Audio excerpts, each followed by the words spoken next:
Market अभी top पे है। सेबी ने कहा है कि मिड कैप सेक्टर और स्मॉल कैप सेक्टर में एक बबल तैयार हो गया है, तो लोग स्मॉल कैप सेक्टर और मिड कैप सेक्टर से बहुत ही ज्यादा डर रहे हैं। ऐसे माहौल में मैं एक ऐसी कंपनी लेके आई हूँ जो लॉन्ग टर्म के लिए बहुत ही ज्यादा फायदेमंद है, जिसका रिकॉर्ड बहुत ही ज्यादा सुपर्ब है। पिछले 10 सालों में 15 सालों में वो कभी भी कर्ज में डूबी नहीं है। अगर पिछले 10 साल का रिकॉर्ड देखेंगे, घाटे में नहीं गई है और उसका ऑर्डर बुक भी बहुत ही ज्यादा सुपर्ब है। ये वीडियो देखने से पहले मैं एक सावधानी भरी सूचना देना चाहूंगी। जिन्हें ये कंपनी खरीदनी है उसके लिए ये बहुत इंपॉर्टेंट सूचना है। ये एक छोटी कंपनी है, इसलिए इसकी लिक्विडिटी कम है। तो इसका सर्किट 2% से लेके 5% पे इसका सर्किट रहता है, इसीलिए पूरा दिन आसानी से मैनिपुलेट होने के वजह से ऊपर नीचे होती रहती है।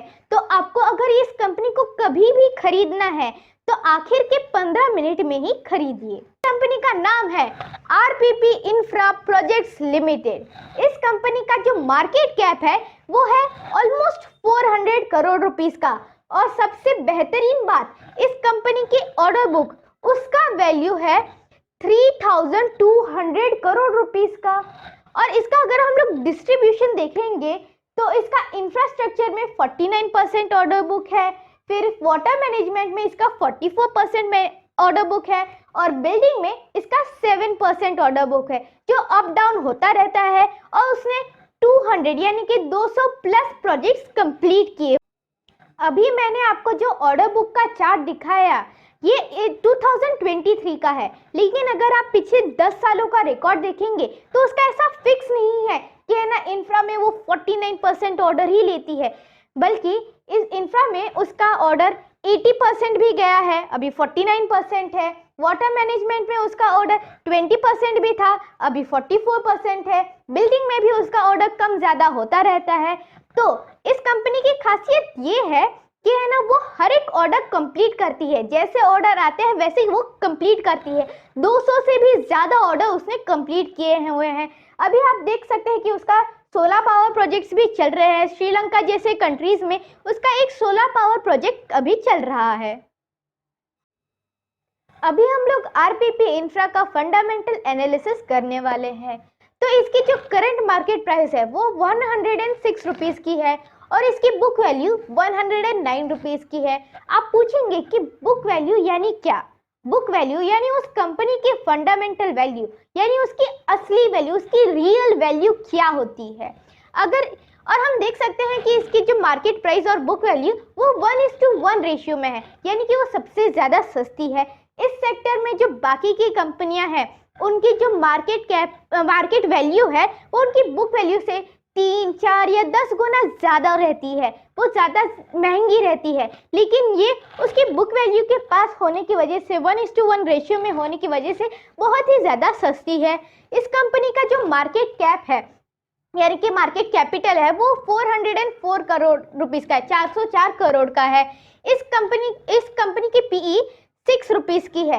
या पीई यानी क्या? पीई यानी प्राइस टू अर्निंग, यानी कि 6 रुपए के अगर आप इन्वेस्टमेंट करते हो तब जाके ये कंपनी 1 रुपया कमाती है।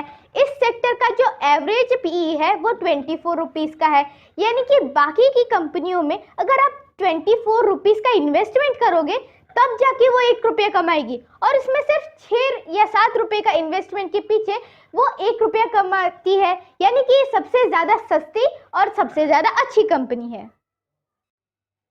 अभी हम लोग आरपीपी इंफ्रा प्रोजेक्ट की मार्च 2023 के हिसाब से बैलेंस शीट की एक छोटी सी समरी देखेंगे। तो उसके हिसाब से जो इस कंपनी के रिजर्व्स यानी कि उसकी जो बैकिंग होती है, एफडी जैसे उसने जो पैसे बाजू में रखे हैं वो रिजर्व 325 करोड़ रुपीस के हैं, और जो सामने उसकी बोरोविंग्स यानी कि उसका कर्जा 79 करोड़ रुपीस का है, जो कि अगर हम देखेंगे इन दोनों को कंपेयर करेंगे तो इसके रिजर्व से इसके बोरोइंग्स के लगभग 4 गुना ज्यादा है, यानी कि ये कंपनी सेफ मानी जाएगी।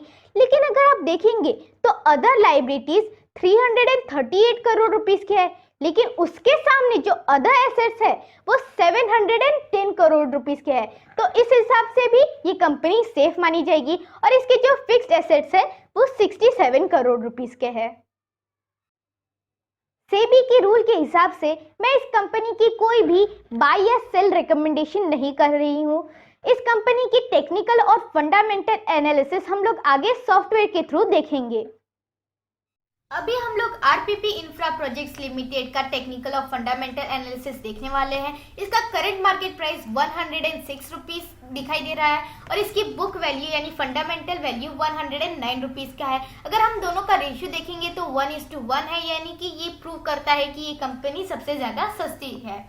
इसका स्टॉक पीई 6.78 का है और अगर हम देखते हैं तो इसका ईपीएस 15.9 रुपीज का दिखाई दे रहा है। इसका ROCE 12.8% का है और इसका ROE 7.63% का दिखाई दे रहा है। इसकी जो प्रमोटर होल्डिंग है वो 50.9% की दिखाई दे रही है। जब हम आगे बढ़ते हैं चार्ट्स की ओर तो हम देख सकते हैं इसका मैक्सिमम चार्ट कोरोना से पहले इसका ऑल टाइम हाई 2017 में 263.67 रुपीज का दिखाई दे रहा था। लेकिन अगर हम लोग 5 ईयर चार्ट देखते हैं तो हम देख सकते हैं कि है ना 2022 में इसका लो 35.8 के रुपीस के आसपास था और इसका थोड़े ही दिन पहले है ना इसका ऑल टाइम हाई 160 को छू के गया था और अभी है ना उसके 60 रुपीस का प्रॉफिट बुकिंग आया है, वो और भी जा सकता है। अभी हम देखेंगे इसके सपोर्ट लेवल वो 94 रुपीस के आसपास एक दिखाई दे रहा है, एक 75 रुपीस के आसपास दिखा रहा है, एक 60 रुपीस के आसपास दिखाई दे रहा है और एक 42 रुपीस के आसपास दिखाई दे रहा है। आप देख सकते हैं कि कोरोना के बाद वो उस हाई तक पहुंचा नहीं, यानी कि इतना उसका पोटेंशियल है 263 रुपीस तक जाने का पोटेंशियल है जो उसने 2017 में टच किया था, जो अभी भी वो जा सकता है क्योंकि अभी तक वो उतना बड़ा नहीं है। जब हम आगे जाते हैं पीयर कंपैरिजन में तो हम देख सकते हैं कि है ना जो बड़ी बड़ी कंपनियां हैं बड़ी बड़ी कंपनियां हैं नेशनल स्टैंडर्ड जैसे, उनका पीई 750.76 रुपीस का है, यानी कि 750 रुपीस आप इन्वेस्ट करोगे तब जाके ये कंपनी 1 रुपया कमाती। कितनी महंगी है। महिंद्रा लाइफ जैसी फेमस कंपनी, उसका 308 रुपीस का पीई दिखाई दे रहा है। 308 रुपीस इन्वेस्ट करने के बाद वो कंपनी 1 रुपया कमाती है, कितनी महंगी है। फिर इस सेक्टर की टॉप कंपनी मैक्रोटेक डेवलपमेंट, उसका पीई 59.67 रुपीस का दिखाई दे रहा है, यानी कि 60 रुपीस आप इन्वेस्ट करोगे ऑलमोस्ट और वो कंपनी 1 रुपया कमाएगी। तो इन सभी के कंपैरिजन में आरपीपी इंफ्रा प्रोजेक्ट सबसे ज्यादा सस्ता दिखाई दे रहा है क्योंकि उसका पी 6.78 रुपीस का है। जब हम पीएनएल चार्ट पे देखते हैं तो हम देख सकते हैं कि है ना इसका नेट प्रॉफिट अगर आप देखेंगे तो कभी भी लॉस में नहीं गई हुई है। इतने 10-15 सालों में वो कभी भी लॉस में नहीं गई है। जब हम इसका सेल्स देखते हैं तो मार्च 2012 में इसका सेल्स 266 करोड़ रुपीस का था और अभी मार्च 2023 में इसका सेल्स 1040 करोड़ रुपीस का दिखाई दे रहा है, जो कि 4 गुना बढ़ गया है मार्च 2012 के बाद। जब हम इसकी बैलेंस शीट की ओर बढ़ते हैं तो हम देख सकते हैं कि इसके रिजर्व मार्च 2012 में 86 करोड़ रुपीस का दिखाई दे रहा था और अभी मार्च 2023 में वो 5 गुना ज्यादा बढ़कर 32.5 करोड़ रुपीस का दिखाई दे रहा है। जब हम इसके बोरोइंग्स देखते हैं तो वो 92 करोड़ रुपीस थे मार्च 2012 में और अभी ऑलमोस्ट सेम है, 10 से 15 करोड़ ऊपर नीचे होता गया है और उन्होंने अपनी बोरोइंग्स मेंटेन करके रखी हुई है। अभी जब हम इसके अदर लायबिलिटीज देखते हैं तो वो है ना अभी मार्च 2023 के हिसाब से 338 करोड़ रुपीस की दिखाई दे रही है और उसके मुकाबले अदर एसेट्स जो है वो उसी साल के 710 करोड़ रुपीस का दिखाई दे रहे हैं, यानी कि वो उसे बैलेंस आउट कर देता है। जो इसके फिक्स्ड एसेट्स है वो मार्च 2012 में 53 करोड़ रुपीस के थे और अभी 67 करोड़ रुपीस के दिखाई दे रहे हैं। जब हम इसके शेयर होल्डिंग पैटर्न की तरफ जाते हैं तो हम देख सकते हैं कि है ना पिछले मार्च जो इसके जो प्रोमोटर्स होल्डिंग है वो 52% के आसपास ही दिखाई दे रहे हैं और इसीलिए वो बहुत ही ज़्यादा अच्छा है क्योंकि वो स्टेबल है। पब्लिक शेयर होल्डिंग में अगर आप देखते हैं तो है ना, आनंद राठी जैसे बड़े इन्वेस्टर उन्होंने भी इस कंपनी में इन्वेस्ट करके रखा हुआ है और अभी उसका जो पब्लिक शेयर होल्डिंग है वो 48% दिखाई दिया था। जब हम इसके की पॉइंट्स के अंदर देखते हैं, इसके डिटेल में देखते हैं तो हम देख सकते हैं कि है ना, ये कर्नाटका, तमिलनाडु, तेलंगाना और आंध्र प्रदेश जैसे स्टेट्स में 200 से ज़्यादा सिविल प्रोजेक्ट्स है उसने कंप्लीट किए हुए हैं।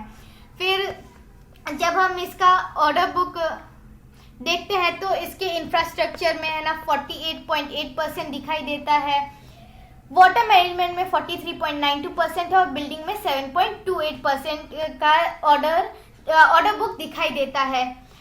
और जैसा कि मैंने कहा था कि solar power project in Sri Lanka, तो उसमें है ना आरपीपी इंफ्रा 20 हेक्टर्स लैंड में है ना ट्रांसफर कर रही है और है ना वहाँ पे एक सोलर पावर प्रोजेक्ट रन कर रही है श्रीलंका में, यानी कि है ना ग्लोबलाइजेशन पे है। जब हम इसके फोकस एरिया में जाते हैं तो in the building segment the company is focusing on affordable housing, social infrastructure, hospitals etcetera. In infrastructure segment is focusing on smart city projects, roads and highways, integrated storm water drainage, while under water management it focuses on Jal Jeevan Mission projects, water supply distribution, canal construction, etc. अगर आपको मेरा ये video पसंद आया हो तो इस video को लाइक करें, वीडियो को शेयर करें और चैनल को सब्सक्राइब करना मत भूलें।